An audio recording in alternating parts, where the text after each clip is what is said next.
Well, greetings.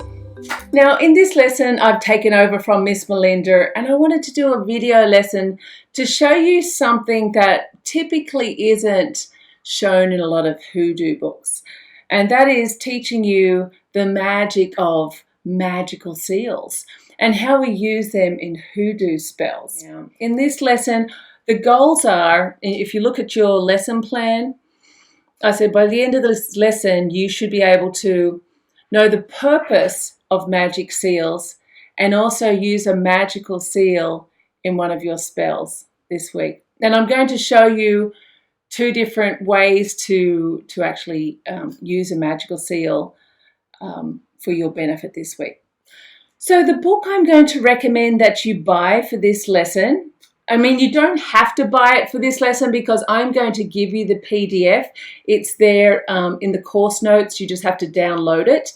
But if you wanted a hard copy, I'm going to give you an Amazon link to that book. I think it's like 15 bucks if you want. As I said, you don't have to if you don't want to, but sometimes it's nice to have a hard copy, isn't it?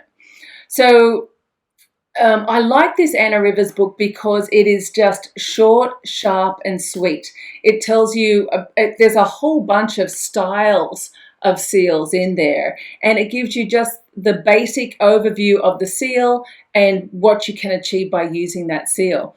So in this lesson, we're going to go over how you can actually consecrate and use that seal. I'll give you two methods, and honestly, unless you're doing ceremonial magic, the way I'm going to teach you right now is all that you need to know for hoodoo purposes.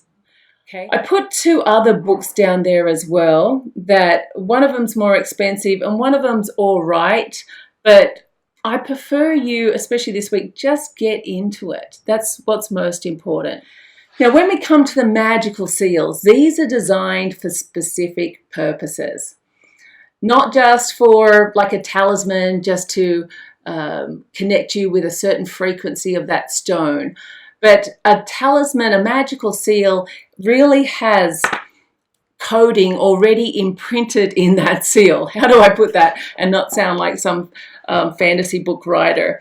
It's really unbelievably magical. For example, this is one, we're going to talk about this later. This in itself is a symbolic antenna that reaches up and connects to an already existing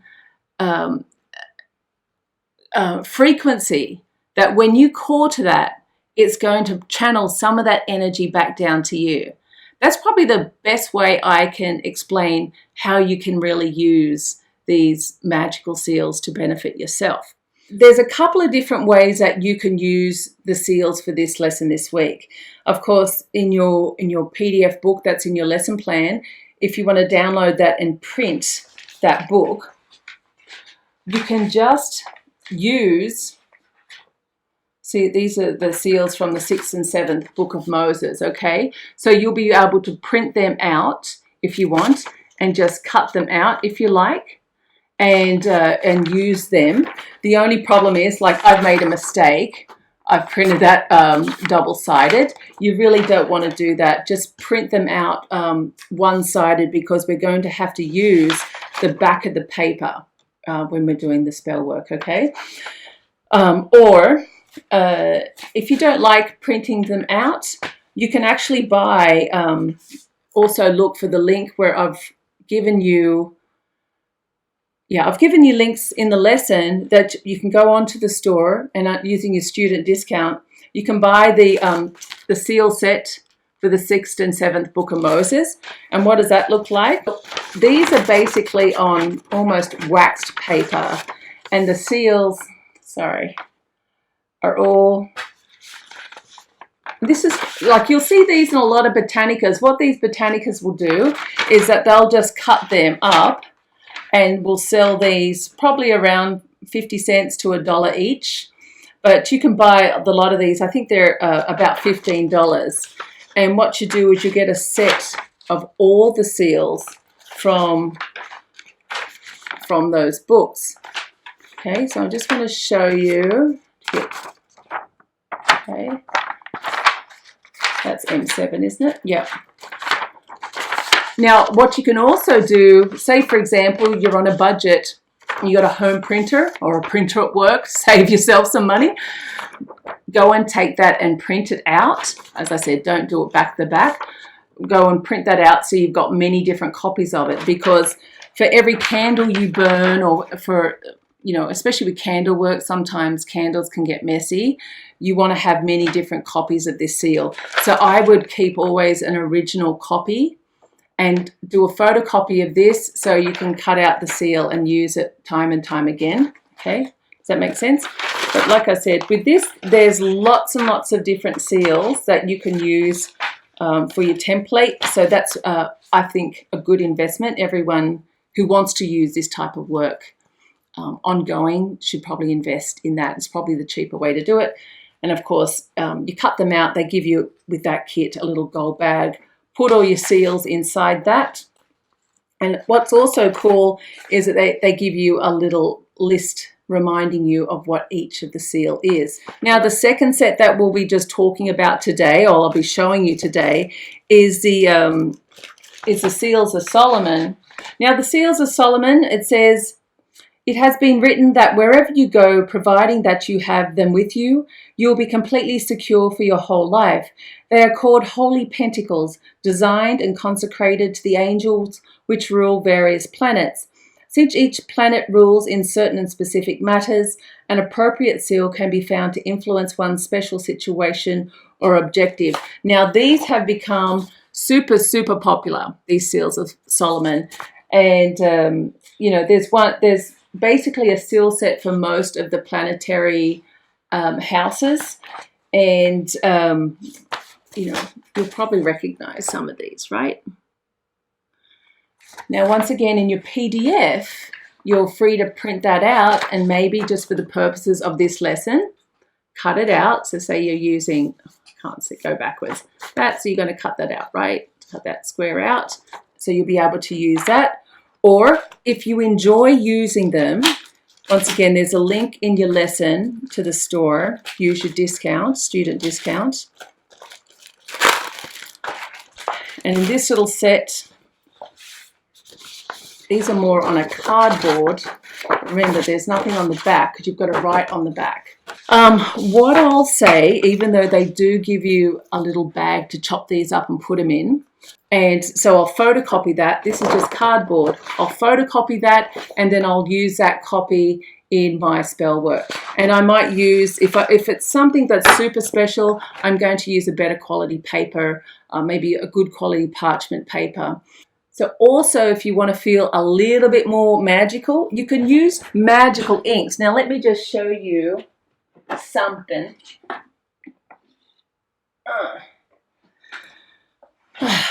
Okay. So much to show you all the time. I get so excited. So, where's my magical ink? So you can use magical inks to actually write out or draw your talismans as well. It does take a little bit of time to learn how to use magical inks properly. Ooh, that's quite strong. So what they say is that for white magic purposes, use dove's blood.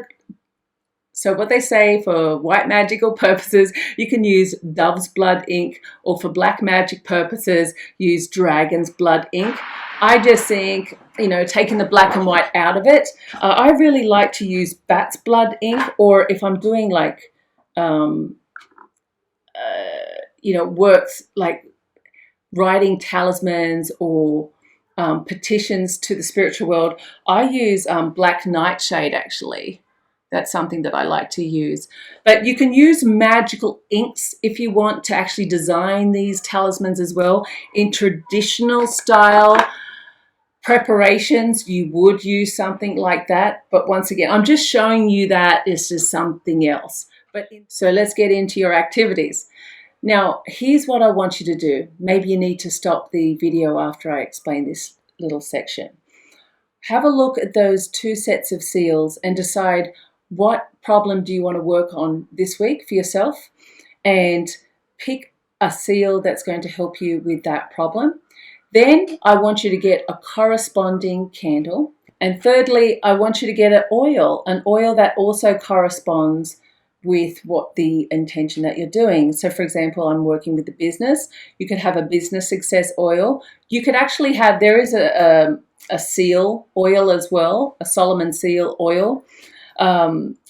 This is a wealthy way oil. This is a Black Witch Coven wealthy way oil.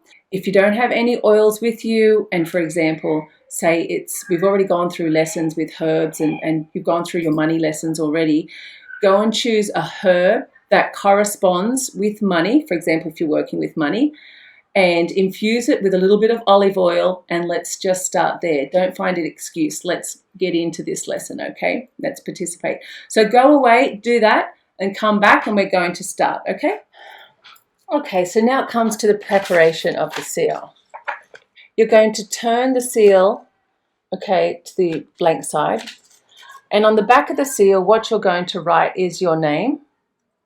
So my name's Savannah. Now you're going to write your whole name. You'll write your date of birth. And then you're going to write the intention that you want to have for this seal. Now notice how much space I have.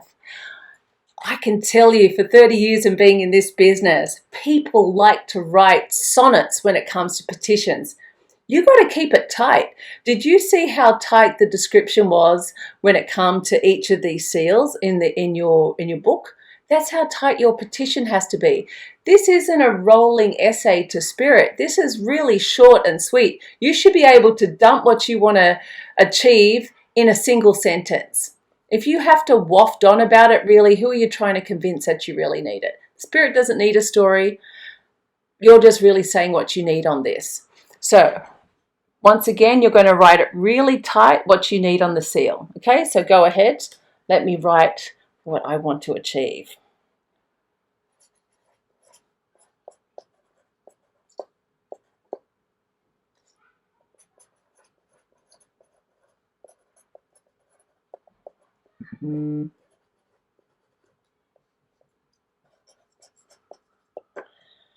Okay, so now I've got my petition all written. It's on the back of the seal. Okay, it's on the back of the seal.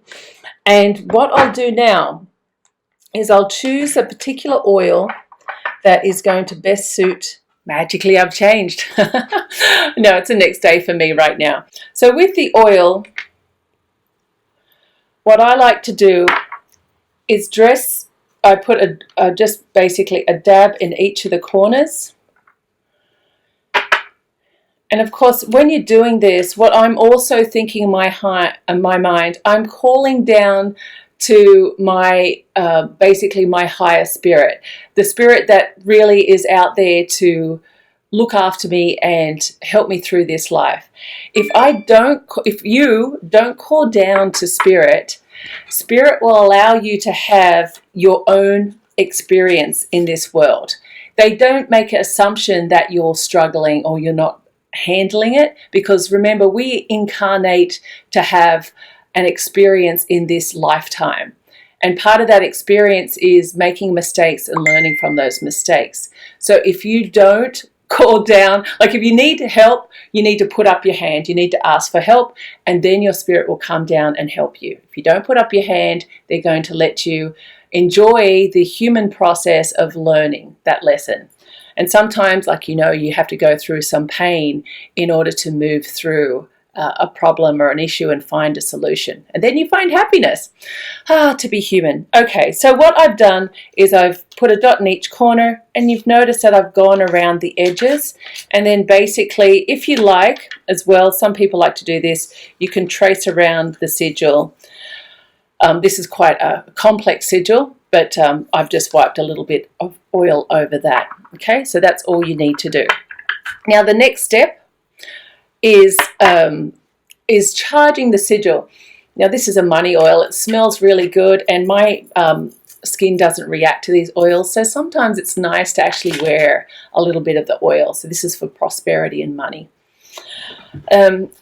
If you're more into the witchcraft, you may want to do this on a day most auspicious to the money work, which would be a Thursday for business and money type of work. If you're doing hoodoo, it really doesn't matter that much. Today for me is a Tuesday, and I'll be doing this on a Tuesday. You know, it's hoodoo at root work. You do it when you need to do it, okay? Don't get caught up. Let's just do it. Okay, so we've got the sigil. Now we're going to charge it. So there's two ways you can do this. My guru at the Botanica told me that all I have to do is put this on my altar, or where the space that you want to leave this candle burning, and you're going to sit the candle on top of the seal, and then you're going to light the candle. And when you light the candle, what you'll be doing is basically calling down to the spirits, and then stating your petition and lighting the candle. And then you're just going to spend a few minutes, you may call it meditating or chanting, or just stating what you really want for the intention for this candle. Okay, what I'm going to do, and just as a little bonus in this lesson, it's a different way of doing it. And what you can do, because remember, we've already said that we're connecting to the higher spiritual world, or asking our higher spirit for help. I put this in between my palms, okay, like a prayer position. And I just calm down, because I'm connecting with my higher self, my higher spirit, the spirit that has my best intentions in heart. That's really my guiding spirit, the higher spirit there is for me. Then I'll put my hands to my head, and I'll breathe in. And as I do, I'm smelling the scent of the oil, all those beautiful money herbs that are also going energetically into my body, connecting me further with this sigil, connecting me further with the petition and the request. So I might just spend a few moments there. Now, actually, when I'm doing this in ritual, what I'll be doing is counting to 4. So this is witchcraft breathing. It's not hoodoo breathing. This is something just additional, okay? This is Hoodoo Witch. So I'll breathe in for 4.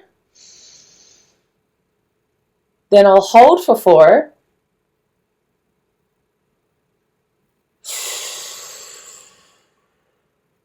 Then I'll release for 4. Hold that release for 4. And then breathe in again for 4, okay? That's a different type of breathing exercise, but really that takes you to a different spiritual plane.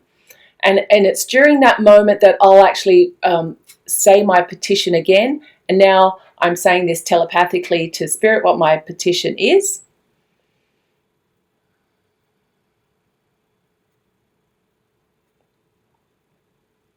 Thank you. I'm also in the lesson going to write down more of a spiritual or religious chant that you can say at this time as well. That'll be in your notes on the course. Feel free to do that as well. After you've completed, it's simply going back to the seal. You're going to put it on top of the candle. And of course, I should just say, if you wanted to dress your candle, of course you can. You do that with a little bit of the oil. Sometimes I use an oil dropper normally, and I'll drop in 7 drops. Naturally, you can just swirl that around. I get so used to working with baneful candles, but you can twist around with your finger. Sometimes if you're adding a money herb, you could actually ask for some assistance from the herbs once again. This is a money herb mix. And then, of course, you can just push it into the jar. I should have done that beforehand. Okay, so you just sit the candle on the seal. Then I light the candle.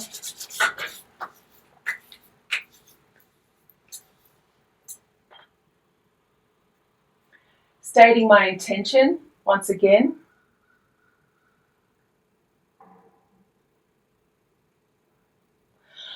Just another tip too, do you see how I have basically a candle that I have when I'm doing spell work? I generally have a little white candle lit, and this is to help light other candles or incense or anything that I'm doing. And that is also, I ask that candle to remove any negativity that's not serving my purpose in the room. So I'm asking that candle just to absorb that, and also, of course, to light my other candles or whatever I'm doing. It's a nice little tip to have. So the next step is with the candle, of course, you're just going to leave that burning for around 4 to 7 days. If you like, you can read the glass, read the flame, and take action if you like. If this was lit outside a Botanica or some witchcraft shop, they don't read it afterwards. They're just going to toss that away.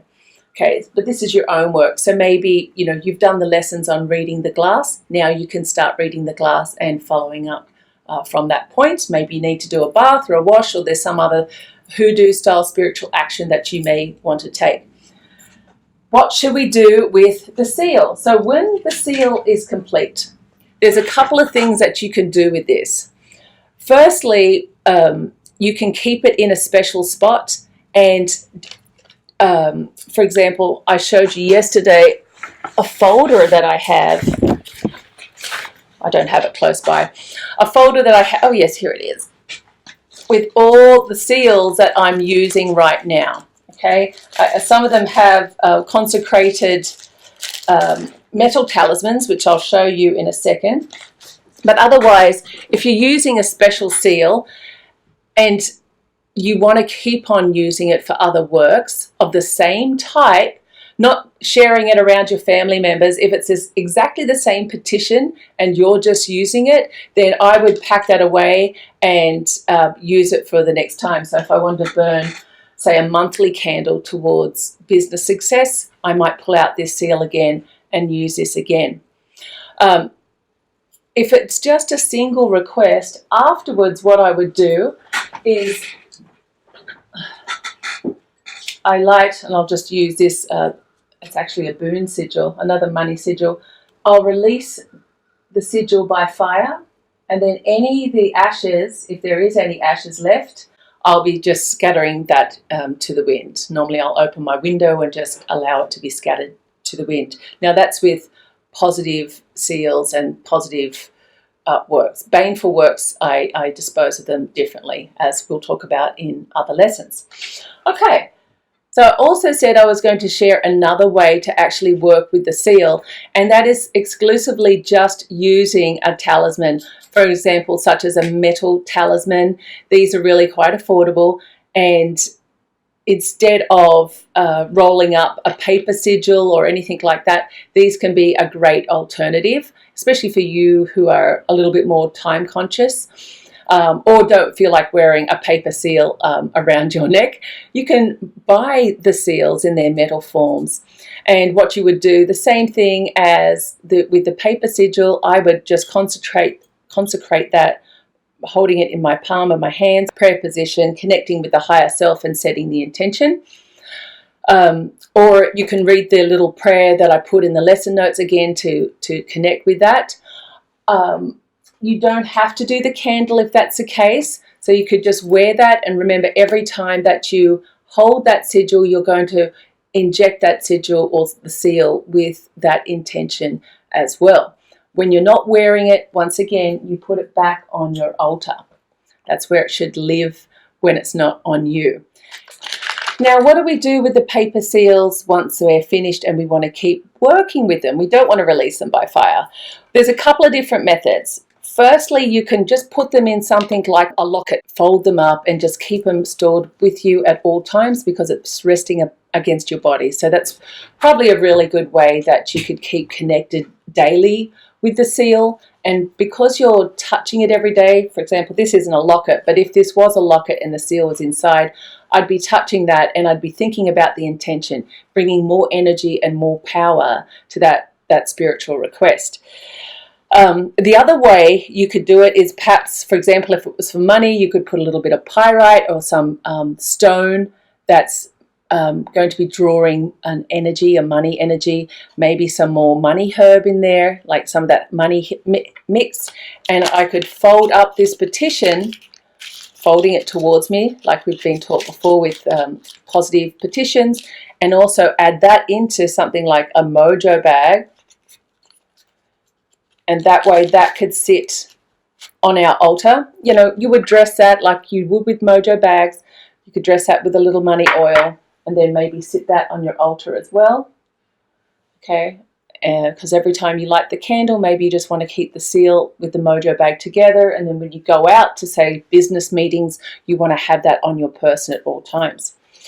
Another way, and this is getting more into, say it was a really difficult situation, say your business situation has taken a dive for the worst, or your love life has taken a dive for the worst, and you really need to work the power of this sigil.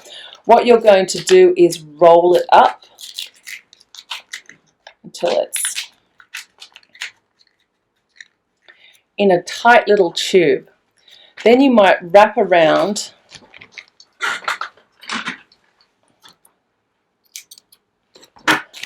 some red cord, because you're going to be wrapping it towards you.